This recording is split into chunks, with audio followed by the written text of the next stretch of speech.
Ya, pemirsa, kami masih bersama dengan Bang Masinton di studio dan juga Pak Fredrik. Pak Fredrik.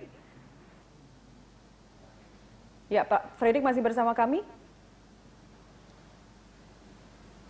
Baik, sambil menunggu sambungan telepon dengan Pak Fredrik yang merupakan kuasa hukum dari RJ Lino untuk mendampingi kasus di Barreskrim Polri. Bang Masinton, sebenarnya center of konfliknya dari drama yang berkepanjangan ini apa sih Bang, dan siapa sih sebenarnya? Ya Lino lah. Pak Ya, Lino? problemnya di situ, dan kemudian juga pada sekarang ini juga dilindungi sama Menteri BUMN. Sebenarnya kan sejak awal udah harus diberikan sanksi dong. Sejak awal ya, ketika ada gaduh itu gitu ya, pemeriksaan awal. Sejak awal dari 2012 penyidikan dilanjutkan sampai akhirnya sekarang. Enggak, kalau itu ya harusnya kemarin ketika di Barreskrim itu bukan malah dilindungi. Gitu loh. Ini kan sama aja umpama Menteri BUMN melindungi orang yang bersalah. Gitu loh. Nggak ada sanksi kok sampai sekarang. Dari mulai ketika Barreskrim menggeledah ya.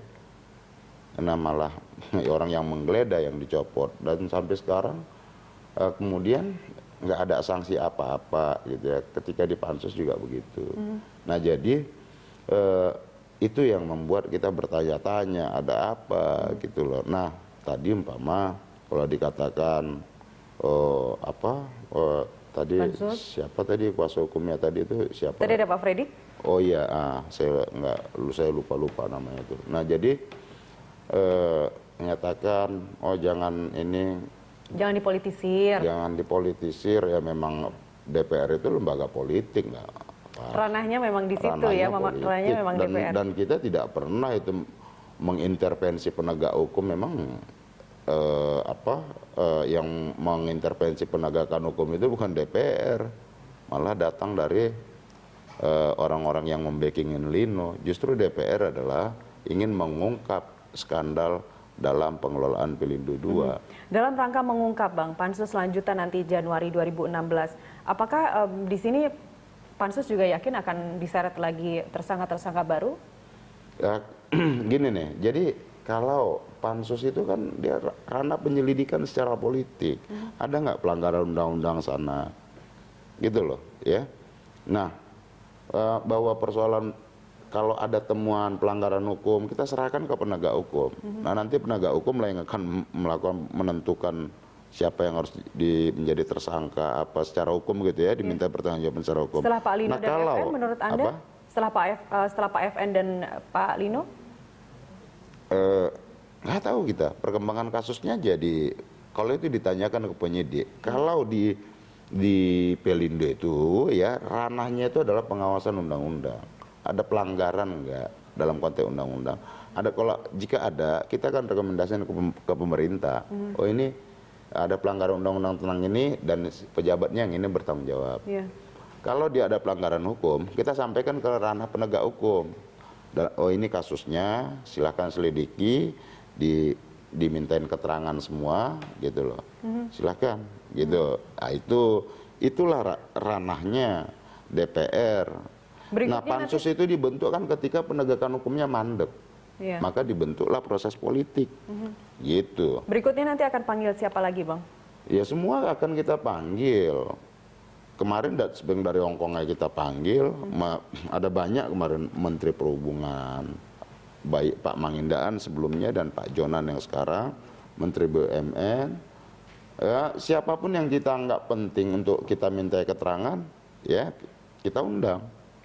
Pansus panggil. Sejauh ini terkait New Priok, Kali Baru, data-data apa saja yang sudah Anda peroleh detail? Nah, itu berkaitan dengan kontrak, terus kemudian pembangunan beberapa itu kan ada listrik, ada apa gitu ya. Nah, terus kemudian juga pembangunan fisik gitu. Nah, itu sedang kita dalami. Umpama di sini ini ada juga ini data dari pekerjaan mana, Pak? Fombok apa? Ini data diperoleh dari mana? Ini juga hasil audit BPK ini, gitu, audit sama BPK, gitu. Dan juga Barreskrim juga sudah punya ini juga. Maka Barreskrim kemarin itu kan menyatakan potensi kerugian negara dalam konteks pengadaan barang jasa itu potensi kerugian negara itu mereka hitung itu berkisar 3 triliunan. Itu disampaikan oleh Bareskrim ketika kita panggil di pansus. Jadi ini bukan kata kita, gitu, bukan katanya pansus. Informasi yang disampaikan para narasumber yang kita panggil dan kita undang di pansus. Jadi ini bukan katanya kita, gitu loh. Kita ini justru membentuk untuk membongkar itu semua. Jadi apa yang informasi yang kita merasa perlu untuk gali, kan kita panggil. Termasuk kayak Dutch Bank, penghitungan ketika melakukan valuasi tentang aset JICT, ya, sampai kemudian menjadi nilai sahamnya berapa, sampai kemudian adanya ternyata berbeda apa yang saham yang sudah disampaikan selama ini ke publik kita Indonesia dengan perpanjangan kontrak itu 51%, ternyata ketika kita gali di pansus dan dokumen yang diserahkan ke kita beda kok. Indonesia tetap 49%, gitu. Gunanya pansus itu di situ. Jadi kalau urusan-urusan penegakan hukum kayak tadi itu, siapa yang salah, siapa yang benar. Iya, kalau DPR kan bukan pengacara, iya. Jadi urusan penegakan hukum itu ya ke lembaga penegak hukum, di kepolisian, kejaksaan, KPK, iya kan, maupun nanti muaranya di pengadilan. Apakah pansus sejauh ini juga mengendus bahwa kasus Pak Lino ini juga akan menyeret Pelindo 1, Pelindo 3? Belum ke sana. Kita khusus Pelindo 2 ini karena begini, ini pintu masuk aja. Tata kelola BUMN seperti begini nih, ya, mismanajemen dikelola seenaknya gitu ya. Ini juga terjadi di BUMN lainnya, gitu loh. Bukan hanya di Pelindo 2 saja. Kalau bilang seenaknya dan Pak Lino dengar pasti akan protes lagi, Bang, karena ya protes saja karena apa yang saya sampaikan ini saya bertanggung jawab dan itu berdasarkan hasil temuan kita di pansus, gitu loh. Ya iya, dan itu saya tanya kok, saya bahkan bilang begini ketika di pansus, ya, Pak Lino ini Pelindo, saudara paham Pelindo ini apa? BUMN, ya, bukan Pelino. Gitu loh. Jadi kalau dia BUMN dia ikut aturan. Nah, sama ketika saya dengan Menteri Bu Rini, Bu, ini BUMN, ya, bukan BUMR. Ini milik negara, jadi bukan milik Rini, gitu. Nah, artinya apa? Saya mengingatkan bahwa yang namanya badan usaha milik negara harus dikelola sesuai undang-undang.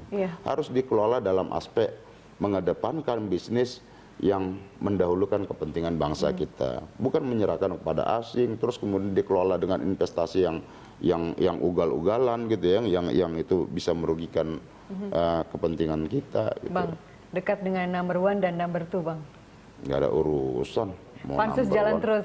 Gini loh, kalau kita yakin yang kita perjuangkan ini benar, mau siapapun mau number berapa kek, ya kalau nggak benar tetap aja nggak ini. Baik. Iya kan? Kita tunggu hasil berikutnya nanti Januari 2016. Sementara ini Anda, Bang Masinton, sering-sering ke Kalibaru dulu deh. Dicek perkembangannya sejauh apa. Terima kasih Bang Masinton sudah di studio. Dan pemirsa, kami kembali sesaat lagi.